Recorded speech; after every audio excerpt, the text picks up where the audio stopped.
Yang dilakukan Anies Baswedan itu tidak bisa lepas dari politik, dan ini kan bukan sesuatu yang berdiri sendiri, ya. Sebelumnya kita sudah ramai soal anggaran Jakarta yang tidak masuk akal, AIKI Bond misalnya, ya, itu menunjukkan betapa buruknya pemerintahan Pak Anies. Dan kemudian memang kalau ditanya apakah ini politis, iya dong, itu nggak usah dibantah.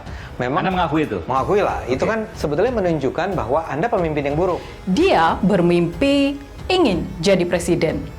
Merasa bahwa kapasitasnya sudah mencukupi, dia beres-beres portofolio. Dia juga terlihat mulai bersih-bersih apa yang dianggapnya patut untuk segera dibersihkan. Dia ingin terlihat pantas. Namun, pantaskah? Gubernur Anies Baswedan bukanlah sebuah contoh orang yang bisa mengatasi krisis. Indikator utama dalam menilai kegagalan Anies Baswedan adalah melihat bagaimana cara Gubernur DKI Jakarta membelanjakan uang rakyat selama pandemi. APBD Jakarta yang begitu besar, dia belanjakan untuk kepentingan ego pribadinya untuk maju sebagai Presiden 2024. Masyarakat perlu tahu kemana uang tersebut digunakan.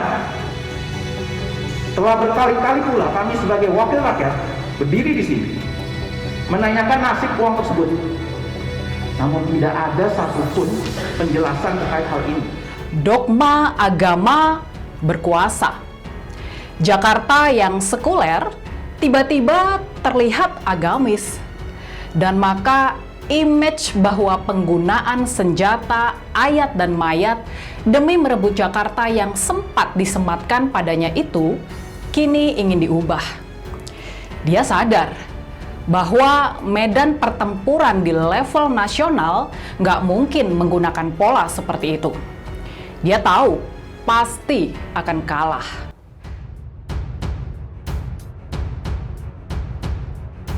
Ade Armando bikin heboh lagi, sebut Anies akan jadi presiden jika umat Kristen terbelah. Dosen FISIP Universitas Indonesia Ade Armando kembali mengeluarkan pernyataan kontroversial yang membuat heboh publik.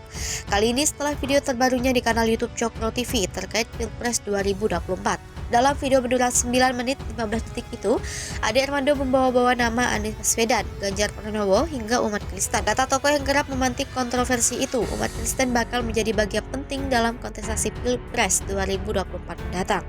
Menurut Ade Armando, Pilpres 2024 akan berjalan ketat layaknya Pilpres 2014 lalu.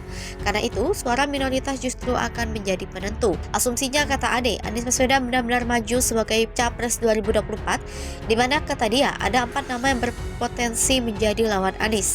Mereka adalah Ganjar Pranowo, Prabowo Subianto, Puan Maharani, dan Erlangga Hartarto. Meski menurut survei Ganjar unggul atas Anies, kondisi itu belumlah aman. Karenanya, kata Ade, agama sangat menentukan. Di sisi lain, Ade melihat umat Kristen lebih cenderung memberikan dukungan kepada Ganjar Pranowo. Sehingga jika umat Kristen tidak kompak, maka Anies akan menang di Pilpres 2024. Elektabilitas Nasdem malah melorot usai deklarasikan Anies. Demokrat justru salib Gerindra. Elektabilitas Partai Nasdem masih terus mengalami penurunan usai resmi mendeklarasikan Anies Baswedan sebagai calon presiden untuk Pilpres 2024 mendatang. Data tersebut berdasarkan survei Pollmetrics Indonesia. Dukungan terhadap Nasdem turun setelah keputusan Rakernas Nasdem yang memutuskan untuk mengusung Anies Baswedan menjadi salah satu capres. Setelah dukungan kian mengerucut terhadap Anies, elektabilitas Nasdem kini menjadi sebesar 3,1%. Sebaliknya, Demokrat mengalami lonjakan signifikan usai deklarasi pencapresan Anies Baswedan. Elektabilitas Demokrat naik menjadi 11,3% dan berhasil menggeser posisi Gerindra. Meraih peringkat kedua, Demokrat berpeluang mengulang kejayaan masa Presiden SBY. Dalam upaya menggalang koalisi dan mengusung pasangan capres-cawapres, partai-partai politik berharap dapat kuatel efek. Harapannya, figur capres atau cawapres yang didukung bisa menambah perolehan suara partai pada pemilu legislatif. Hal itu tampak pada alotnya negosiasi partai-partai yang berencana mengusung Anies hingga rencana koalisi tak kunjung terwujud. Dari sejumlah usulan nama kader PKS, mantan Gubernur Jawa Barat Ahmad Heriawan makin menggugat. Demokrat mengajukan Agus Harimurti Yudhoyono, sedangkan Nasdem menggodok nama-nama seperti Andika Perkasa dan Khofifah Indar Parawansa. Jika koalisi gagal terbentuk, diprediksi Anies tidak akan memperoleh tiket untuk berlaga. Posisi Nasdem juga dianggap ambigu karena berada di dalam pemerintahan tetapi hendak mengusung figur capres yang dianggap sebagai oposisi terhadap Jokowi. Hal ini berbeda dengan Demokrat yang memang berada di luar pemerintahan bersama-sama dengan PKS. Pemilih yang tidak puas dengan kebijakan pemerintah berharap pada pencapresan Anies dan memberi efek elektoral bagi Demokrat. PDIP masih unggul dengan elektabilitas mencapai 18,5%, sedangkan Gerindra pada peringkat ketiga sebesar 10,8%. Berikutnya ada Golkar 8,0%, terpaut tipis dengan PKB 7,7%. Lalu ada PSI 5,5% dan PKS 4,7% yang termasuk dalam partai-partai dengan elektabilitas di atas ambang batas 4%. Selain Nasdem, beberapa partai Senayan dikhawatirkan gagal melenggang kembali, yaitu PAN 2,5% dan PBB dan PPP 2,0%. Sisanya adalah Partai Baru Gelora 1,3%, Gerindra 1,1%, dan Partai Umat 1,0%. Lalu ada Hanura 0,5%, PBB 0,4%, dan pilihan lainnya 1,4%, serta tidak tahu atau tidak jawab 20,2%. Survei Polmetrics Indonesia dilakukan pada 17-22 Oktober 2022 kepada 2.000 responden mewakili 34 provinsi. Metode survei adalah multistage random sampling atau acak bertingkat dengan margin of error survei sebesar kurang lebih 2,2% dan pada tingkat kepercayaan 95%. 3. Kriteria cawapres Anies. Calon Presiden naungan Partai Nasdem Anies Baswedan ungkap 3 kriteria yang layak menjadi pasangannya untuk maju sebagai calon wakil presiden di bursa pemilu 2024. Bagi Anies, 3 kriteria ini cukup kuat untuk menjadi pasangannya dan yakin memenangkan kontestasi politik tersebut apabila 3 kriteria ini dipenuhi. Dia pun kembali menegaskan 3 kriteria yang tepat adalah sosok yang membantu kemenangan, stabilitas politik, dan efektivitas pemerintahan. Sebelumnya diberitakan Anies Baswedan capres dari Partai Nasdem mengaku belum menentukan pilihan soal sosok untuk cawapres yang akan mendampinginya berlaga pada ajang Pilpres 2024.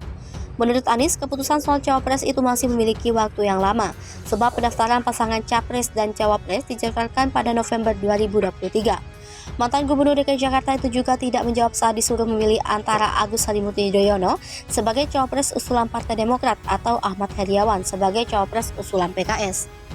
Lebih lanjut, mantan Gubernur DKI Jakarta itu mengaku juga belum melakukan agenda kampanye, namun dirinya menyebut sudah bertemu sejumlah orang untuk bersilaturahmi. Pilih AHY atau Aher. Capres dari Partai Nasdem Anies Baswedan mengaku belum menentukan pilihan sosok cawapresnya untuk Pilpres 2024. Menurut dia, keputusan soal cawapres itu masih memiliki waktu yang lama, sebab pendaftaran pasangan capres dan cawapres dijadwalkan baru akan dibuka pada November 2023.